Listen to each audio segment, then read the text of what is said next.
Let's play! Whoa! Hello there, ladies and gentlemen. You all may call me Pharaoh, and welcome back to Let's Play Raging Loop.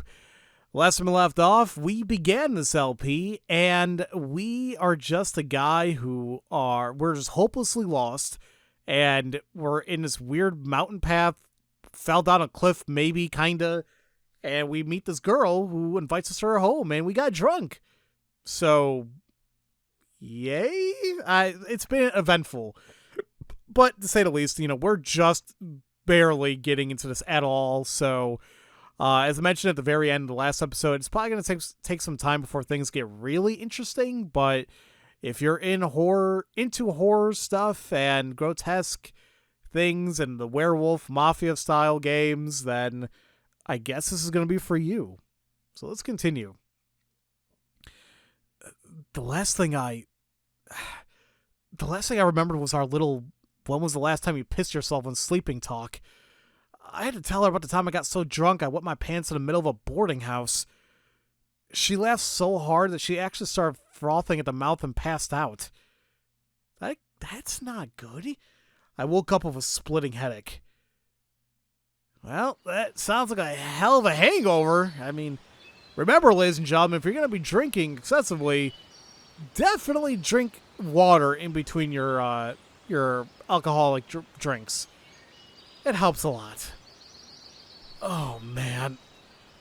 Morning already? A light poured in through the frosted window. I pulled out my phone and checked the time. 7 in the morning. I'd gone to sleep somehow between 2 and 3, which probably wasn't quite enough sleep. At least I didn't wake up to some horror movie scene. The building wasn't in ruins and a girl wasn't actually a skeleton. Though, in a way, this might have been worse. She was spread out on the floor on the other side of the mini table. Her breathing was mixed with some weird gurgling sounds. I hesitantly looked at her. The saint that saved me from the hell I was in last night had puked in the middle of her sleep. What was I supposed to do here? As a guest, I couldn't really be too harsh on her. Shimmy-chan. Phew. She wasn't waking up. Well, I just do what little I could. Well, yeah, at least put her to her side so she's not freaking choking on the vomit. But still. There. That should be good enough. I'd used tons of toilet paper to clean up her mess and flush it down the toilet. It left a stain on the floor, but it was dirty to begin with, so whatever. I'd even wet a towel and cleaned her face. Even then, she showed no signs of waking up. Some of it was on her hair and clothes, but I figured it was best if she took care of that herself. That is disgusting. Shimmy-chan. Morning? The first turn in consciousness so far today. I'll be leaving for a bit. Without waiting for a response, I walked to the entrance. She'd have to take a shower and change and all that, so I'd kill time outside. I stepped into my still damp shoes and my bare feet. My socks were in the washing machine with the towel she gave me to wipe my legs, and reached for the doorknob. I opened the door and was greeted by a gust of wind. The raindrops gathered on the leaves of the tree next to the building flew right into my face, making me grimace. The rain from last night was already over. The sky was pretty clear, but despite that, I noticed the visibility of my surroundings was poor. The building was surrounded by leaves. The old structure was basically buried in a forest of trees about as tall as itself. There were branches poking into the exposed hallway. It almost felt like they'd reach out and grab me if I wasn't careful. I kind of felt like I was in an overgrown ruin. I turned around and saw the room and Shime, and just as I left them, yep, it was all real. I closed the door.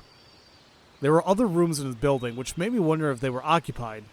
Hell, I wondered the same thing about the area in general. I pushed the branches aside to see if there were any other buildings nearby.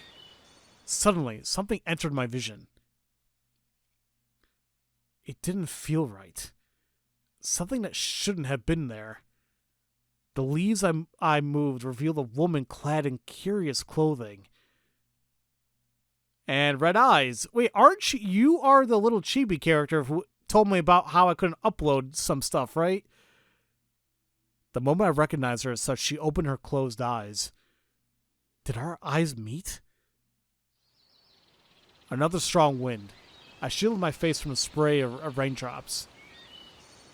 When I looked outside again, the woman was nowhere in sight. Was that an illusion? If not, then what? What kind of place was this? It could have been a real Hicksville, a marginal village, or a bunch of actual ruins, or an illegal settlement. I had some theories, but I set them aside for now. It seemed like a place worth exploring regardless. I went down the stairs and found no sign of the woman, or anyone else for that matter. A short distance away from the building, I turned around and sure enough, it was pretty much covered in trees. I went to the place where I saw the woman. There were footprints in the grass here. Maybe I'd find her if I followed them? They led me to an open area. It was unused, but it looked like someone was trying to do something with it. Was it supposed to be a construction site? Even if it was clearly abandoned. There were large rocks and lots of sediment near a prefab. From what I could tell, there had been a giant landslide which forced them to stop construction. The fact that plant growth was still minimal meant that it happened fairly recently. The footprints seemed to be going down the hill next to the site. Following them, I finally saw something that could be called civilization. There were a set of paddy fields of houses nearby. So this actually was a settlement. What a relief. I decided to keep following the footprints and approach the settlement. I came across another unpaved path that was clearly used by people in cars. It was lined with weeds and bushes reaching up to my waist. It was home to caterpillars and grasshoppers, among other things. Spiders were no exception. There was no shortage of insects there, so it was a good place for a net. I wasn't particularly scared of spiders, but I didn't like them either. At least they were just harmless orb weavers. Regardless, I avoided these bushes just in case, and followed the path like a good city boy I was. There was a huge boulder surrounded by grass. It was strangely tall, making it look like it was put there by people. On its dewy surface, there was a gray tree frog, ready to go after the many insects scattered about. I walked a bit further and came across a house with a small field nearby. The field's location made it safe to assume it belonged to the inhabitants. If there were inhabitants anyway, I couldn't see anyone. And just like always, there was grass everywhere. There was another boulder sitting next to the house. This one was obviously placed there by human hand. What was the point? Was it a monument or something? The footprints continued into the field. The wet mud on the field was full of small, young, but healthy-looking rice plants. If you ignored the standing boulders in the area, the place looked like a normal farming village. I was both relieved and worried at the same time. From what I saw, there weren't any other buildings besides the ones in the settlement. Everything beyond was just mountains, meaning that this place was completely isolated. And I was a complete outsider. There's no way things would go well if I ran into a random local. I belatedly crouched to hide myself a bit. It was probably best for me to go back. Shime might have been looking for me. Suddenly, I heard a sound.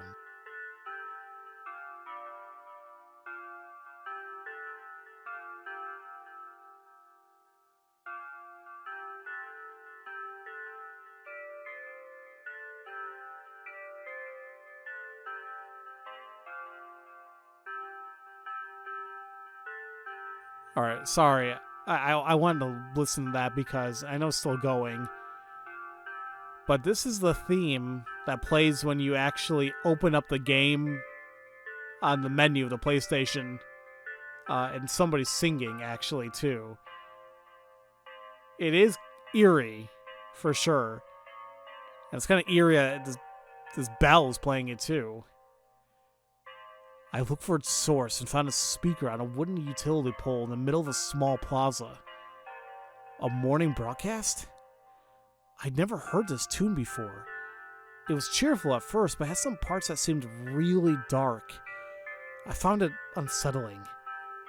Perplexed, I stopped walking, and what happened next made me hide myself.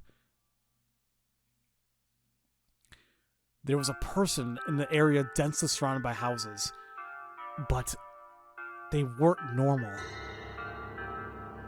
What was with that appearance? What was that on her face? I love how when it faded out, it like you can still see the person. That was great. Or you can see their face, I should say. Though it was a fair distance away, I could see an old woman with some sort of cloth over her face shakingly walk out from between the buildings. Oddly enough, there were boulders even there. But even weirder was the fact she walked up to one of them, lightly joined her hands, and bowed her head before it, her face still hidden. Then, all was silence. It actually looked like she was revering it. To me, it looked like she was praying to it. This was bad. Really bad. I'd wandered to a settlement with a unique culture, to put it lightly. Forget causing trouble. An outsider like me could get killed here. I just turned around and ran for it. I dashed up the hill, past the house, through the construction site, until I arrived back at the apartment building. She may look like a relatively responsible, reasonable person. Maybe she could tell me what was up. It just hit me that the way she described this place was somewhat weird. She basically said it wasn't normal. Going a little flashback here, like, oh yeah, you're just trying to get me drunk, kill me. And oh, maybe I'm an evil mountain witch. No way. What if she actually what if she was actually the bait they used to lure outsiders here? Oh man, we're screwed. Well, eventually, the broadcast stopped. She may still hadn't come out of her room. She didn't respond even when I knocked or called out to her. I didn't have to worry about this, right? That just made my inexplicable unease grow worse. What if this was a trap? Was I in a dangerous situation? I had to talk to her. If she was a normal person anyway. Maybe my best option was to run away just right now? I wouldn't know where to run. I couldn't remember the path we'd taken here. Though I was pretty sure we went uphill, so maybe I had to go down? If I avoided the settlement and went back to the mountain stream, I could escape by following the wild roads. That was my best option, even with the difficulties considered. Thankfully, I'd taken my bag with me. I took out a 5,000 yen note and put it in Shime's newspaper box. It was payment for last night's beer. The moment I turned around to take my leave, the door to the room next to the staircase opened slightly with a creak. I saw an eye glaring at me through the gap. Where? I don't see anything. God! Why does it show? It has question marks and ourselves. Is it Shime? Did she get scared too? Oh, her high-pitched scream pierced my eardrums. I screamed too, scared shitless, and ran for it. Suddenly, I stepped into the wet hallway floor at a bad angle. I fell. Thud, thud, thud. Haru-san, what's wrong? Whoa, who's this old guy? Who are you? And are you alright? The reasonable sounding voice prompted me to shake off the pain and raise my head. They were two boys in formal-looking school uniforms. Are you alright? He repeated a question. Yeah, I was just startled. You friends with Shimi? Shimi? Oh, you mean Shime-chan. Are you a friend of hers from college? She didn't tell us anyone was visiting. Oh, I just got into some trouble and she helped me out. There's nothing shady about me, though I know that's hard to believe. It really is, old man. Man, how do I handle this? Anyway, my name's Haruaki Fusashi. I cannot say his name for the life of me. I'm Yasunaga Oribi. Oribi? Yasunaga. Let's call him Yasunaga. This is Shikamochi Kamoshida. Jeez. You know, usually I'm okay with some Japanese names, but this time around, not so much. Just Mochi is fine. Good to know. If I called him that, maybe he'd stop calling me old man. I was only 24. And this is... Wait, Haru-san, what are you doing? We don't know him.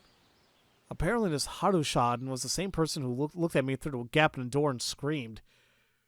He seems safe. Come out. A moment later, she slammed the door shut, and after a few more moments of hesitation, opened it up again. Okay. Hi. Whoa. She looked like a student, too, except her fashion sense was exceptionally flashy. Who are you? Name's Haruaki Fusashi. I crashed my boner bike, and Shiimi Sarazawa-san helped me out. Wait, are you saying you spent the night in her room? Yeah, I did. She cut my words short with her ear-piercing shriek. So that's why it was so noisy. What were you thinking? You're not supposed to enter an unmarried girl's room. It's indecent. Yeah, I was hesitant too, but Shiimi-san was kind enough to let me in. Why are you acting like you've known her your whole life? Wait, she's not getting out. Don't tell me you... There's a 5,000 yen note in the door. And yeah, this is looking really bad. Don't tell me you... No. She just gave me lots of booze. I'm paying back for that. Sheenie's body is worth more than that. Oh my god, how desolate. The hell were these kids saying? Hey, can you help me out? You drank with a girl we just met? And she's not coming out. Oh crap, I had no allies here. What's going on? And so the subject of the conversation joined in. Oh, Shimi-chan, can you tell them what happened last night? Something was off about her aura. What happened to the lively girl she'd been yesterday? Maybe she still has a hangover? Shiini, did you... Man, this is embarrassing. Whoa! Whoa, wait, hold on, stop! I can't be a bride anymore. Oh my god, she is... Okay, so I think this is just her type of humor. She just wants to screw me over. Okay, thanks. Man, what a mess. Though Shimi's face was all pale, she was actually grinning. She obviously had a bad hangover, but that didn't stop her from messing around. After calming everyone down, she explained what actually happened. How we met in the middle of the night, how she let me stay out of goodwill, how we drank ourselves silly, and how nothing happened between us. Man, it's been so long since I drank that much. Guess I wasn't prepared for it and peeked it out. Sorry you had to see that, Haraki-san. Hey, I don't mind it. That Haru-chan girl still looked at me funny. You can say that again, like, that is a grimace, like, crazy. Absurd. Anyway, sorry. I was so tired yesterday that I couldn't refuse her kindness. Well, this is Shiini we're talking about. She does whatever she wants. He's got good reasons for being here too, so maybe the elders will understand. Where did you find him anyway? Well... Next to the river further down. My words made everyone change their expressions. That's a big deal. 2 people just over 2 days. Wait, did I say something bad? It was going to get out sooner or later. We made quite a scene, so I wouldn't be surprised that everyone in Yasumizu already knows. Yeah, wait, hey, what did you mean by 2 other people, 2 people over just 2 days? Don't touch me, you're filthy! wasn't trying to touch her, and I wasn't filthy. Sure, I hadn't had a bath in over a day, but still. Hey, you, why is it a big deal? Wait. Tayaba's gonna go ee! Well, that sure sounded bad. Can you tell me more? It's a bit complicated. For now, just keep in mind that this is the countryside. Things are different here than the city. This guy here is Oribi-kun. Oh, excuse me. Ignore Shimi, and he was the easiest person to talk to. What should I do? Oh, just leave it to me, all right? It's time for students to eat, isn't it? Huh? But I want to see where this mess goes. No, you don't. Just go already. We'll catch up. Well, I guess it's best to go separately. There's probably going to be some disagreements. Yeah, I know you'd understand, Yasukun. Take care of them for me, will you? All right? Sure. Stop treating me like a child. Yeah, I swear I'll poop on you. Well, that's a threat. Let's just get going, you two. And so the students walked off toward the stairs. It was kind of easy to tell what sort of relationship they had. Anyway. So, they live in this building too? Yep, it's a student dorm, you know. A student dorm? In this Hicksville? Still, my senses had betrayed me. There actually were other people here. By the way, you didn't run into anyone else and get in trouble, right? Yeah, I was careful on that front. Good. Let's get ready to go into the dining hall. Oh, what, for breakfast? Nope. Eat your breakfast now. We'll go to the dining hall to introduce you. Huh? To who? To whoever has a problem with an outsider coming from Saranaga. Wait, Saranaga.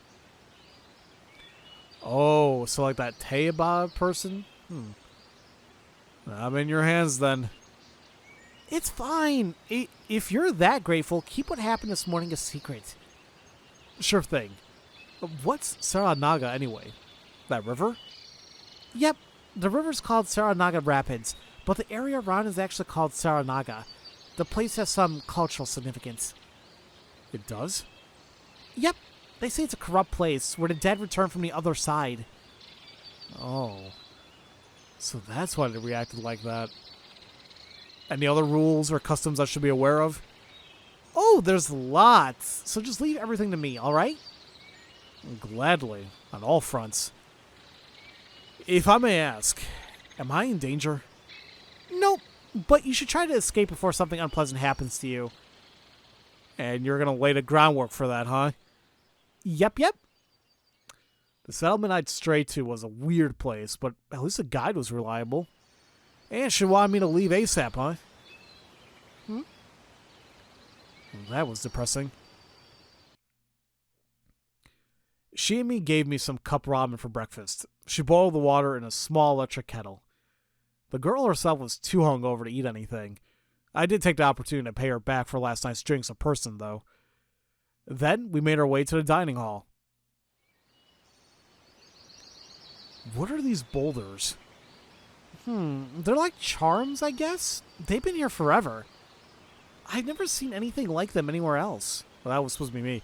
I've never seen them anywhere. I never seen anything like them anywhere else. Oh yeah, I guess they're kind of unique to this area. She led me down along a narrow path that I followed earlier. It didn't seem like any cars used this one. It was very farmy, I guess. This area was also littered with those boulders. Some were cracked, broken, or even half buried in the fields. They were clearly religious symbols, but it didn't look like they were that important these days. Or were they? Now that I knew I was safe, I once again became curious about this place. Oh, there's a person. He was working on the field. Oh, that's Takumi-nichan. Morning! Shime waved her hand. The man responded, but then froze mid-wave. Let's go. Are you sure we should? The guy looked pretty surprised to see me. Oh, don't worry. He'll be at the dining hall soon. We'll explain things then. Well, and she said so. As an outsider, I had no choice but to rely on her. This was the part of the village I saw this morning, where the buildings were more densely packed. I didn't notice it back then, but it was actually kind of weird. Basically, it felt desolate. The wooden bungalows in particular were more or less overgrown, buried in tall grass and other greenery. If this is all I saw of the village and someone told me it was abandoned, I'd have easily believed them. However, two of the buildings stood out. There was a hall right beyond the hill. It wasn't that big, but it looked grand and well-maintained. The other building was obviously the dining hall. It looked a bit dirty, but I could tell there were people inside. From what I could tell, it was the most lively place in this poor excuse for a community. Suddenly, the three students walked out, chattering about something. Ah, Shini and Fusashi-san. Morning again. Aren't you late? We took forever because Mochi doesn't stop saying nonsense. Yes, I'm evil. Give me miso soup. Oh, you'll make it if you hurry. Behave in class, you guys. Half dashing, the three ran up the path we came from. They're all in high school, huh? Yep, there's a branch school all the way up the mountain. I was going there myself 3 years ago. Sounds like a hassle. It's not all that bad. At least we get to live in that dorm. Shiemi was entirely straight-faced. There wasn't even a hint of a smile. Alright, let's get psyched. Yeah. I'm not convinced. We laughed a little and passed the curtain. Welcome. Oh. The inside was as aged as the outside, but it looked well maintained. Is he a visitor, Shiemi-san? The hostess looked ladylike. Wait, the hostess looking lady asked. Though somewhat aged and fatigued, she was definitely beautiful. There were two others beside her. One was a lady in her 70s or 80s. She was probably the one I saw this morning. The silhouette matched. The other was a man who seemed a bit younger than her, probably in his late 60s. Though they were just sitting there was a menacing aura about them. I'll introduce him. This is Haruaki Fusashi. I found him at Saranaga last night and took him into my care. Yeah, I don't think they like that too much. Well, I really can't tell the guy on the right. He looked the same before, too. The reactions were powerful. The lady gasped, and the two elders rose to their feet with alarm. The tension that was already there the moment I walked in reached its peak. Listen, I know you're concerned, but this is just a coincidence. Unlike that little girl, he knows exactly where he came from. He went on an old path in his bike and crashed. It's actually really sad. That's why I think we should help him leave. What do you think? After saying all that, Shieme fell silent. The ball was in their court now.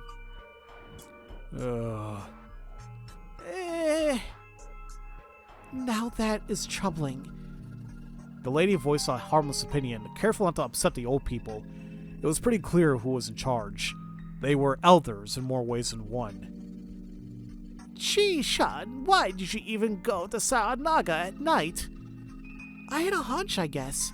You know what happened. I couldn't fall asleep. Then he's gotta be a Yomibito! Shut it, Taba! From the conversation, it was pretty clear that something had happened before I arrived here. It was probably similar to what happened with me. She mentioned some little girl. Perhaps there was a child who wandered in here like I did? According to Shimi, the Saranaga Rapids were a place of significance around here. It was a place where which dead people came to life or whatever. Oh, so this Tai might have been the lady that boy mentioned, and the Yomibito must have been a term for the dead who came back from there. Apparently, the primary goal here was convincing these elders to approve helping me. Where are you from? The old man's voice put my derailed mind back on track. I'm from Tokyo.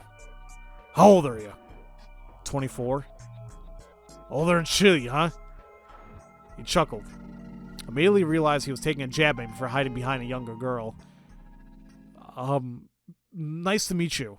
I'm Haruaki Fusashi. Like she said, I wandered into the town and my bike crashed. I seem to be a total outsider here, so I didn't want to speak out of turn. That's why I asked her to talk on my behalf. But I think I should say something at least. I won't trouble you any longer than I have to, so I would be grateful if you just pardon my brief stay. And please don't blame her for helping me. Hey, Haruaki-san! I think she went against the village's customs by helping me out. The students also seem surprised. My. I'm an adult. Look, I'm willing to take responsibility for any trouble I caused, as best as I can. So, please put up with me. I bowed my head. I mean, even though I thought he was weird before, he is very respectful. I'll give him that. He seems alright to me, Taba. I don't know about all that. Look at his hair, all colored brown. Shit, I forgot I don't look very presentable to more traditionalist people. Outsiders all like that. Just help him get out of here, I says. Do what you want. I guess I got their half-hearted approval? Haruaki. Haru, eh? Like my granddaughter. What a mess. Oh, so that means you're... Yep, he's Haru-chan's grandpa, Kanzo Makashima. A pleasure. I didn't know what else to say. Haru-chan and I weren't on the best of terms so far. Anyway, it seemed like we were past the difficult part. Drove into Saranaga, eh? No, actually. I asked for directions at a convenience store and went down a side road and ended up losing control on an unpaved section. And then you went in Saranaga. Why didn't you turn around? He wasn't impressed by my choice of actions. It just hit me that I had no idea how much time passed between the crash and my meeting of Shimi. Takumin will go see it. Takumi's working in the field. It's to get him to leave. Let the boy help. You never change, Kan-chan. What's going on? Dear God. This guy is just a giant. We're joined by a new inhabitant. Shime, who's that guy? Oh, Takumi-chan. Oh, so this is the guy we saw in the field. Wow, he sure looked big up close. All that field work was good for his muscles, clearly. And from what I could tell, he was in his 30s. As Shime introduced me and told him of the situation, I found out his name. Takumi Muro. Man, that must have been hard. So, old man Kanzo. We'll pick it up. Thought so. Tai Bachan, wait a bit while I help the guy. I already spread the stuff on the field, so I'll mow the grass at noon. What a good boy. It ain't a big deal. I'll be so quick you'll think nothing happened. Good to hear. Now, I'm assuming they must have like a... I do apologize to ignorance here, because I just simply don't know. Well, I don't know if they have like a country accent thing going on or what. Because, like, I know, like, obviously, no matter where you go in the world or what area, country you're in, there's going to be varying dialects, varying accents among the same country. So I know, like, in Japan, there's at least from the little I know based on some things I've seen, like culture and videos and whatnot, like, there's the Tokyo, like, city accent, and then there's, like, a country accent, which I guess, like, Osaka is known for. So maybe that's what's going on here. Like, they have, like, a different dialect, but please correct me if I'm wrong. I simply don't know. Nothing, eh? Boy. Huh? Me? What is it? You're in Yasumizu. It ain't a good place. Huh? It was a place that wasn't good? Not my presence here? We don't like outsiders here, and outsiders should let sleeping dogs lie. So you should hurry and leave. That's the plan. So it's settled? Yep. Thanks, Takumi-chan. I was beginning to understand how things worked here. Although Kanzo Makishima's voice was the most powerful here, it was also important to get Taisan's approval. Kanzo-san was probably in charge of tackling the settlement's practical problems, while Taisan provided spiritual and moral direction. And when it was time to be civilized, Takumi-san came and convinced Taisan, acting as an intermediary. It looked like Takumi-san himself understood such subtleties, and Shieme seemed to rely on the side of him. Here you go. The lady brought some tea to the old folk. Yeah, perfect timing. Oh, Korei-san, looking forward to getting some food. Wait, that's the other guy. Ah, Korei-san, looking forward to getting some food. So that was her name. Sure, I'll make a lot. It'll be a reward for waking up early and working hard. Oh, look at her last name. She must be the other guy's mother. Hey, I'm doing it for Yasumizu, Bai-chan, and you. It's nothing, really. Oh my, hee. These two sure seem to get along. They looked about the same age, too. Would you like something to eat, too? No, thank you. I already ate. Then here's some tea. I can also get you a light snack if you'd like.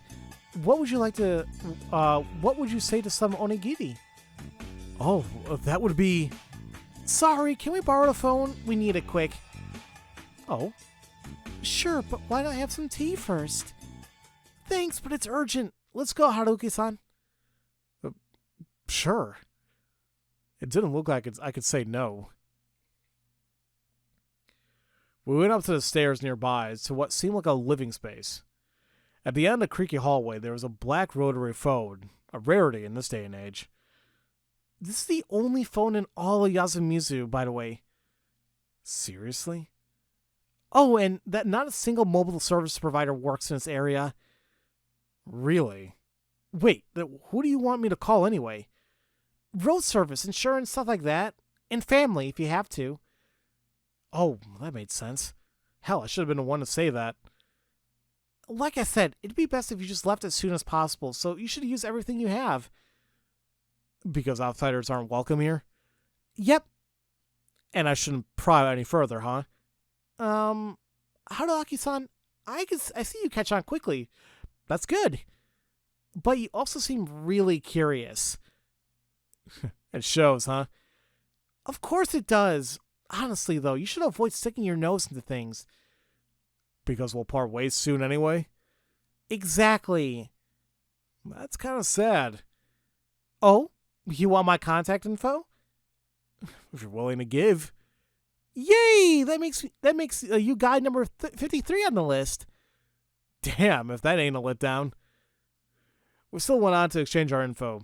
I can only hope that being number 53 wasn't as big as a problem as it sounded.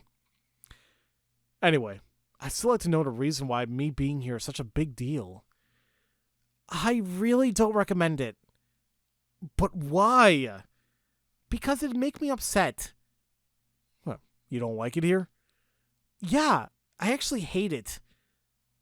You seem to get along with the people, though. Well, that's just how it looks.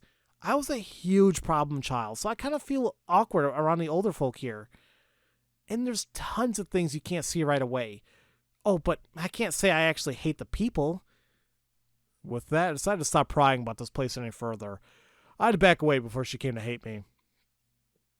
Oh, well, can I ask one thing, though? Ooh, gutsy. Go ahead. Do you like that Takumi Muru guy? What? Me? Like him? Yeah. No way! Takumi Nichan's cool and all, but he's too rugged and over a decade older than me. He's out of my strike zone. And he's always had eyes for Korei-san. He's only had eyes for her. It sure felt like it. They married or something? Nope. Korei-san's a widow. Oh, well, that seemed complicated. That aside, Shieme had been acting a bit strange. Why has she dragged me away from the tea? It seems so awkward, too. Assuming she hadn't been jealous of Kaori-san and simply didn't want her to charm me, it would mean that she hadn't wanted me to drink the tea. Why? Also, why'd she feed me cup ramen if she just gotten food at the dining hall? Looking too deep into things was part of my nature. though things were never as bad as I assumed. But that's interesting because the game's asking questions that I maybe myself would have asked way later on, because it seems like kind of a big deal. Like, let's not eat the food at the dining hall. Let's not drink anything from the dining hall. So it's like, what's happening? And it seems like Kaori-san is the one who's preparing it. What is she doing to the food or drinks? This is still way too early to even like figure out what the hell's going on, though. I went on to call my insurance company, and where I found out something. Apparently, this village was hundreds of kilometers away from the nearest service station, meaning I was ineligible for the normal service and I had to pay extra. And the extra was no small amount, too. It actually went over 100,000 yen. 100,000 yen? Dear God! Also, I could have avoided this if I had taken a more expensive plan. This is all my own fault for not taking a bike salesman's advice. Shit. I said I would consider it, and I hung up. Then, I went back to the dining hall. Huh? Where'd everyone go? The customers had changed completely. Tai-san, Kanzo-san, and Takumi-san were all gone now. They were replaced by a caricature of a juvenile delinquent. The fuck are you? He shouted at me. He seemed like he was trying too hard. He then slammed his bowl of chopsticks on the table and stood up to intimidate me. I'm Haruaki Fusashi. The hell? You want to go? Goodness, Yoshisugu, you don't talk that to someone you just met. Shut up, hag! Shiini, the hell's his asshole? Haruki-san, a traveler who crashed his bike. Boy, was that introduction half-assed. Let me introduce them to you. This is Kori Oruibi and her second son, Yoshisugu-kun. Yasunaga-kun's the first. Huh? Yasunaga-kun? The guy introduced me to this morning? Yep, they may not look at it at first, but they're alike, don't you think? No. The Oribes. What an unpredictable family. Stop talking about bro, you ugly bitch! Call me that all you want. I'm confident in my popularity. Look at that cheesy-ass smile she has going on. And from what I've seen, that confidence is well justified. Fuck off back to the city, you idiot! Stupid dumbass! Oh no, Haruki-san, I don't think I can argue with that.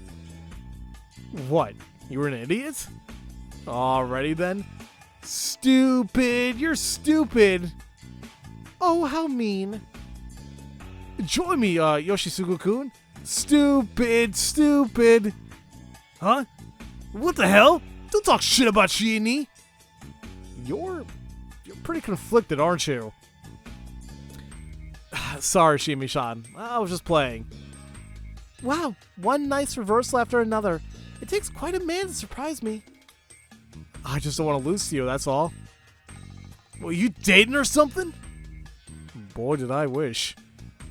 Stop it, Yoshisugu. You're already late. Change and go to school. Shut up. I ain't going. Mumbling something, a kid walked out of the dining hall, leaving his half-full bowl behind. I'm so sorry about that. How embarrassing. He's a really good boy deep down, though. Yeah, I could actually see that. Somewhat. By the way, where are Makishima-san and Muro-san?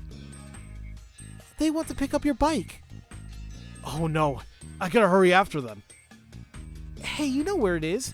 They'll be fine, don't you think? Well, you just have to set it on neutral and push, but I'm not sure they'll know how to do it. And I, of all people, should help. They might go about it the wrong way. Well, if that's all, then you shouldn't bother. Why? Because you're an outsider. I wouldn't suggest spending too much time alone with them. What, they didn't seem too bad to me? That's because they're adults. Don't assume everyone here is as welcoming as me. I'm an exception. You might get along fine, but you might also set them off.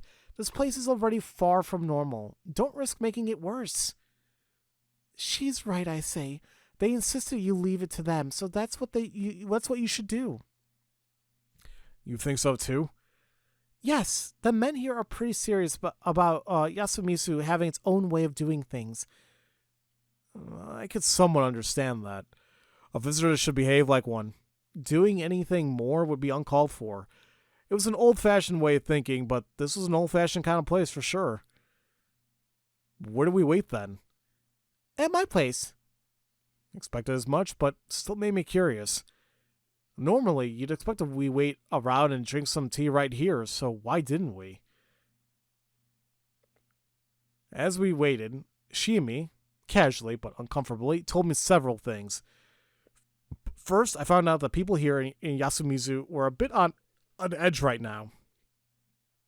The reason for that being was that, excluding me, they had 3 whole outsiders here. I assumed this myself from what I knew so far, but apparently yesterday morning, a little girl was found straying around the Saranaga Rapids. They couldn't even find out her name, let alone who her parents were, so they didn't know how to handle her. For now, one of the inhabitants is looking after her. Like I've been told, the more superstitious inhabitants, Taishan mostly, saw her as a bad omen. I suggested leaving her to the police, but Shimi didn't seem to think it was a good idea. It barely made sense to me, but if I were to believe her, things around here were such that not even the cops could do anything.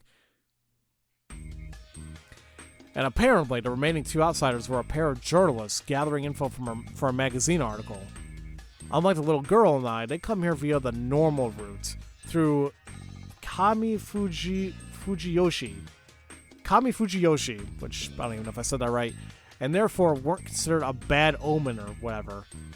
Still, even normal outsiders put the people here on edge. Through this talk, I also got some details about the area itself. Yasumizu was a settlement part of the autonomous region called Fujiyoshi Village, or simply Fujiyoshi. So let me figure this out here. So the journalists came from the Kami Fujiyoshi, from the top left. It's like over a big ass mountain. And as they go downhill, that's where they see Yasumizu. I came in around the river, around the Saranaga Rapid area, because I fell from that cliff and whatnot. So there's that. And there's the mountain road. And the mountain south is called Shinne? It also been on the map I've been shown at the store. And another thing, too. What the hell? What is that symbol on the top there? It just seems to exist for no reason, but that doesn't seem right. You know what? How the hell did I take screenshots in my PS5? There we go. I think I took it. I feel like this might be important. Fujiyoshi was split into 2 areas, Yasumizu and Kami Fujiyoshi. They were separated by a mountain. Going to Kami Fujiyoshi took about an hour by foot or 20 minutes by car on the winding but paved road. Side note, the schools the students went to was in Kami Fujiyoshi. These 2 settlements had ties so strong they share customs and culture. Shiemi said the local seasonal events were quite unconventional. I asked her to elaborate, but all she said was that Yasumizu had special meaning to Fujiyoshi. She was making me more suspicious than I wanted to be. This conversation wasn't nearly as exciting as the one we had last night. Well, at least I found out she didn't have a boyfriend right now. Very intriguing. It was nearly noon when Takumi-san came back, ending my waiting game. Side note, the door was fully open the entire time we waited. It was probably Shiemi's way of saying that nothing bad was happening here. Man, bikes sure are heavy, eh? Ain't as heavy as a boar I caught last year. I really wasn't expecting them to just carry it here. Like, sure, there were 2 of them, but just how much mass do you have to haul a 200-kilogram piece of metal so easily? The unpaved road and the river made my sweet ride really damn muddy. But how'd you bring it up the cliff? There's a pulley. We bring stuff up from the bottom every now and then. Takumi. Oh yeah, well now's not the time for that. Hey, you think this thing's alright? It looks pretty damn wet. I'm not sure. I'll check. I'll leave the rest to you then. Oh man, this took longer than I thought it would. It's fine if I do the sharpening tomorrow? I saw him off with a loud thank you. Now then. Need help? I'll see what I can do by myself first. The worst part of repairs was right at the beginning. I wanted to start by washing it, but that old lady, Tai Yamawaki, it was her full name, got really mad at me. She didn't want any Saranaga mud on the ground here because it might be corrupt or something. But this plaza was the only place with easy access to a water supply tap, so I did my best and convinced her to let me wash it as close to the edge as possible. Once it was clean, I started checking what was wrong with it. It actually looked pretty good. Bent in places, sure, but the wash got rid of the bad sound the wheels made. The only problem was that both tires were flat. And it was a pretty big one. You didn't bring tools? No. Aren't you supposed to wherever you go on a bike trip? I just thought I could call road service and they'd do all the work. So unprepared. Listen, I have no excuse. Honestly, I was having a moment when I went out. Didn't think things through. Oh, can I ask what happened? My girlfriend left me. That seems like a lie. It wasn't. In any case, anywhere I could get tools to fix a flat tire? There might be some in the... Wait, who said that? I'll do the log. No, that was still Shimi. There might be some in the Nozato Mansion. Nozato Mansion? Yep, it's the biggest place in Yasumizu. If you can't find something there, you won't find it anywhere else in the village. I see. Then let's give it a shot. I don't really recommend meeting the guy, but I can't think of any other ideas. Someone important again? Yep, and he's kinda messed up to boot. Why do you say that? And so we walked up the hill and arrived at the so-called Nozato Mansion. From what I could tell, it was located at the highest point in the settlement. And like Shime said, it was definitely a hell of a building. It had an elegant western design, which would probably look even better if the place was better maintained. The yard was overgrown, and the building itself was pretty much buried in ivy and small trees. If someone told me it was cursed, I'd instantly believe them. Did people actually live here? I wonder if the intercom works.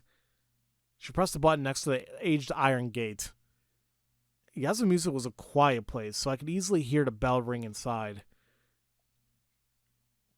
Should we try again? Let's not. We'll piss him off. Moody guy, huh? Moody? Yeah, that's pretty accurate. I wasn't sure what she meant, but I opted to just wait rather than ask more questions. Soon enough, the person in question walked out of the mansion. What is it? Who are you? He wasn't young, but he didn't look middle-aged either. He certainly looked high-strung, that much was sure. Hello, Nozato-san. It's Sarazawa. I know you, Shime Sarazawa. I'm asking a young man with you. Haruki-san, this is Kiyonosuke Nasato-san. Kiryonosuke-san, this is Haruki Fusashi. He got into an accident. That introduction was the briefest one yet. Huh? What? I explained the situation again. He furrowed his brow when I mentioned the Saranaga, in addition to the reason we were here. So, I need repair tools so I can get out of here as soon as possible. Are the tires tubeless? Huh? I have patches, but I think fixing tubeless tires would be a bit too much for an amateur. Though, there's no problem if you aren't. Oh, but if the tube bursts, you have no choice but to change it. I don't have any spares here, obviously, and I wouldn't give them if I did. Sorry, but I'm not too knowledgeable about that. What a waste of time. I recommend spending however many thousands you need to have repairmen come and pick you up. I had no retort to that. Oh, but Nasato-san, I don't think we have any more outsiders come here wait. I don't think we can have any more outsiders come here right now. Huh? Well, haven't you been to a proper city? Don't tell me you still believe that nonsense. I'd be fine with it, but I doubt the elders would be. We'd had too many visitors these past few days. I don't care what you Yasumizu peasants think. What do you expect me to do anyway? Fix the tires myself and get oil all over me? Oh, I'd never suggest that. I just think that the Fujiyoshi village should help a troubled visitor. How about instead of relying on me only when it's convenient, you just give him a traditional Yasumizu welcome? You know, throw him off the cliff. Oh, what the hell? Come on, you can't say that. Shayma's tone was slightly off. I could feel a bit of irritation behind her words. I know it might be a bother, but can you at least lend me the tools? What? I'll just borrow them. You won't hear or see me work. I can even pay. Well, I don't mind that much, but I'll want compensation for anything you break. Student or not, I'll have you act proper. Then he pointed me to the garage and walked back to the mansion. Man, I thought we were screwed there. What the hell's a burst tube? Wow, that is so lame. What, you think every biker can fix a bike just by bashing it with a wrench or something? I don't know, but aren't there a lot of girls who are into guys good with cars and stuff? Oh, so you're into Nasatoshi. Nope, he's just acting like he's smart. He's probably never repaired a thing in his life. The guy's not nearly as experienced as he'd have you think. Huh? Then why does he have a bike repair stuff? The Nasato mansion is basically the Yasumizu branch of the Nasato family. Their main mansion is in Kamufujiyoshi. Whatever they don't need there, they send over here. I heard Kiyonosuke-san was giving a car 5 or 6 years ago, but he couldn't drive it at all, so it's been gathering dust ever since. Damn, that was the countryside for you. Couldn't hide your shame if your life depended on it. Anyway, I now knew that the man was a condescending, pretentious type. He still helped me out though, and it was true that I didn't know much about bike repairs, so I couldn't really get mad. Anyway, let's just take everything that looks like it could be useful. Like bandits, huh? I'm in. Sure I'm not bothering you? I'd feel down without anyone to talk to. Just keep chatting with me. It helps. The instructions that came with the repair kit told me that my bike's tires were a rather difficult type of repair. Apparently, I had to remove the tubes, but where did I even start with that? Well, as long as I didn't break it, nothing I did could be worse than having no one to call road service down here, so I just tried taking it apart. But as I removed whatever nuts I could, I made the situation even worse than it was. Yeah, this really wasn't a job for an amateur. You seem to be having a rough time. You can eat this too, Shiame-chan. Wow, thank you. Well, this looks serious. Man, machines are just no good. Hey, the benefits of culture are great as long as they don't break. As she eats. You think he can fix it before sundown? That might be hard. Don't worry, though. Worst comes to worst, I'll do something. I really appreciate how she handled the visitors in my stead. Hey, Chiani, is it hard to get a bike license? I don't know. I know that scooter licenses are easy. I have one myself. Mid-sized bike licenses are pretty hard to get. You even need to take a course, just like with cars. You like bikes? The hell? What's the matter to you? How much was that anyway? 800,000 yen. Brand new. Holy shit! What the hell? That's way too high. You an idiot or what? How'd you get that much? Part-time jobs and all that. And you got into an accident. Poor Haruaki-san. Shiame Shiame-sensei, if I may ask, what happened to my share of the food? Oh no! I ate it all! Poor Haruaki-san. I didn't want sympathy from the one responsible. As I told her off for not leaving me any food, I somehow removed the tires. I could only hope I'd be able to fix this up. I've had this thing for less than a month, but the trouble it was putting me through made me feel somewhat dear to me. I wanted to fire it up again and make it go as fast as it could. But suddenly, I heard an engine. It felt like it was mocking me. Wait, hold on. An engine? Here? I stopped working and turned around to see an unfamiliar van drive into the plaza. Burying the classic-looking piece of junk in Nazato's garage, this is the first time I'd seen a car here. As far as I knew, no one living here actually owned a running car, so... These are journalists I told you about. I knew it. Once the van stopped, a lady stepped out of it. Hello? Oh, she's pretty. Hello? I'll be bothering you again today. Well, you're a new face. Hello. My name's my name's Haruki Bike Crash? Don't be so hard on yourself. Crap.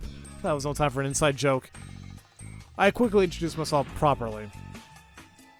I crashed not too far away, so I'm stuck here for the time being. I see. So you're a student. Sorry about the trouble you're going through. Oh, and this is me. The woman gave me her business card. Hisako Mamiya. Mamiya? I don't know. A freelance writer. Her pen name was Kyoko Hosei. Have you ever read Kyoko Hosei's articles? Sorry. Figured. I'm not a big name yet, and the magazines I do get printed in are marketed for housewives and the elderly. That's some pretty intense competition. What do you write anyway? Food reviews. I specialize in unusual dishes. Like, what the file was smelling canned food in the world or something? Yep. Well, your usual brand of weirdness doesn't attract much attention these days, so I'm looking for minor culinary oddities local to Japan. Anyway, if you know any weird dishes from your hometown, do tell me.